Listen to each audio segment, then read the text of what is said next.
Et il faut quand même le dire. Xavier Niel présente Michel Marchand à Emmanuel Macron, à Brigitte Macron, en disant « je vais faire taire cette information ». En l'occurrence, c'est une information qui a priori est fausse, qui était sur des rumeurs sur l'homosexualité d'Emmanuel Macron. Mais il faut quand même voir la logique. Le principal propriétaire de presse en France présente quelqu'un, un candidat à la présidence de la République, pour lui dire « je vais t'aider à faire taire une information, qu'elle soit vraie ou pas ». Et ça, on le découvre en 2018. Et on découvre dans un système... ont été publiées les bonnes feuilles du livre, dans Le Point, propriété de François Pinault. Et qui est le plus grand ennemi de Bernard Arnault. Et qui est celui qui Bernard Arnault? Donc c'est Delphine Arnault qui est la fille. Bah oui, mais je sais pas. C'est une guerre d'oligarques. C'est une guerre de. Vous savez bien. Qui est Delphine Arnault? La fille de Bernard Arnault, la compagne de Xavier Niel. Je sais très bien.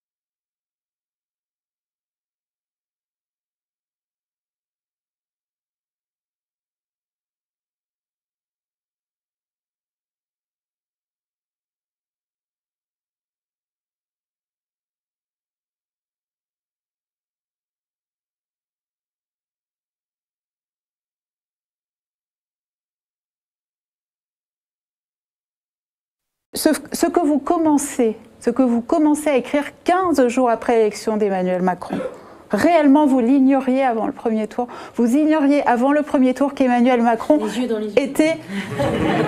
Vous ignoriez avant le premier tour qu'Emmanuel Macron était le champion du CAC 40. Et seconde question, et après je vous laisse répondre. Si vous l'aviez su, Fabrice Arfi, est-ce que vous l'auriez écrit avant? Mais en fait, alors, c'est marrant parce que c'est souvent ce qui est reproché à Mediapart par ceux qui, pardon, ne nous lisent pas. Je suis abonnée à Mediapart depuis 10 ans. Je suis irréprochable. Ouais. Il faut lire... Je vous pose sincèrement cette question. Mais je vais vous répondre sincèrement. Il faut lire ce que Mathieu Magnodex, qui est aujourd'hui notre correspondant aux États-Unis, a écrit pendant la campagne sur Emmanuel Macron, au point que ces articles ont fait ensuite l'objet d'un livre. Sur les financements d'Emmanuel Macron. Attendez, mais laissez-moi vous répondre. Oui, mais je vais vous répondre. Qui a fait un livre qui est un recueil de ces articles qui s'appelle l'OPA de M. Macron ou nous. Mais il faut lire ce que Laurent Mauduit ou Martine Orange ont écrit sur Emmanuel Macron et sa porosité avec les milieux d'affaires. Là, ça... On ne pouvait pas le savoir avant, vous savez pourquoi? C'est quoi les deux premiers mots de l'article? Macron-Leaks. Macron-Leaks. Dont vous avez condamné la publication avant de l'utiliser 15 jours plus tard. Mais pardonnez-moi, le calendrier est extrêmement parlant. Mais bien sûr qu'on peut condamner la façon de faire. Il n'empêche que s'il y a des informations d'intérêt public dans les informations publiées, on va les utiliser. On ne peut pas deviner les informations qui sont la base de cette enquête. Donc ce qui est condamnable 2 jours avant l'élection devient publié 15 jours après. Vous pensez qu'on fait une enquête comme ça en 2 jours? Je vous pose la question. Non, mais vous pensez qu'on publie ça en 48 heures? C'est exactement ce que je vous dis. Je ne pense pas qu'on publie ça qu'on fait une enquête pareille en 15 jours. Les données brutes, je ne pense pas. Non, mais il y a ce que vous croyez. Je ne pense pas que ce qui est dans cet article ait été ignoré des journalistes. Mais si vous avez des éléments pour le démontrer, vous voulez des informations qui consolent vos convictions. Non. Ça ne marche pas comme ça. Il y a ce qu'on croit savoir et il y a ce qu'on peut écrire. Non, il y a ce qu'on savait, il y a ce que d'autres gens ont écrit avant le premier tour. Mais à partir de ces éléments-là?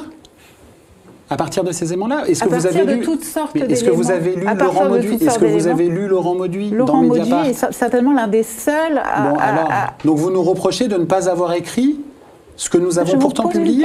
C'est extravagant, c'est un défi cognitif que vous me demandez là. C'est un défi cognitif d'imaginer que Macron était le champion du CAC 40 avant la publication des Macron-Leaks. Je vous assure qu'avant la publication des Macron-Leaks, cette information était connue de beaucoup de monde. Mais enfin, c'était écrit sous la plume de Martine Orange et Laurent Mauduit. Non. Juan Branco, qu'est-ce que Non, ça n'était pas écrit par Martine Orange et Laurent Mauduit. Non, pardonnez-moi. Non, c'était pas écrit. Non, pardonnez-moi, les porosités des liens d'affaires. Fabrice Arfi, c'est une chose de parler c'est une chose de parler dans des articles dans les recoins de porosité, et c'est une autre chose d'alerter. Je termine ma phrase. C'est une autre chose d'alerter les Français, d'alerter le pays sur ce qui. Les données sont disponibles au second tour. Je termine ma phrase sur le hold-up qui se préparait sur les finances publiques. C'est une autre chose, vous voyez, c'est une toute autre chose. Non, mais parce que vous voulez des informations qui consolent vos convictions, qui vous tiennent chaud. C'est pas notre métier, ça n'est pas notre métier.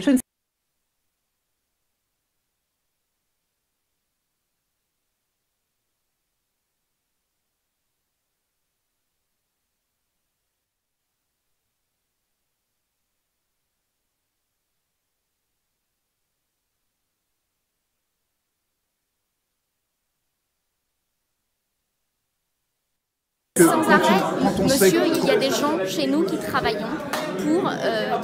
pour sortir des informations. Et après, ces informations vous intéressent peut-être télé plus est ou une moins. vraie fortune. Mais ça n'a aucun rapport.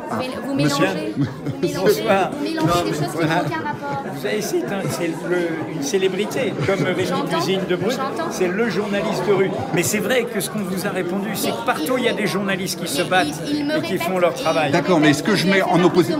On devrait sortir plus d'infos, mais ça n'est pas comme ça que ça fonctionne. Ce que je mets en opposition, c'est le fait qu'une licence télé coûte une fortune et que la perdre, si vous vous rapprochez trop près du pouvoir... Et si eux, ce sont des journalistes. Nous, on a créé les moyens de notre indépendance.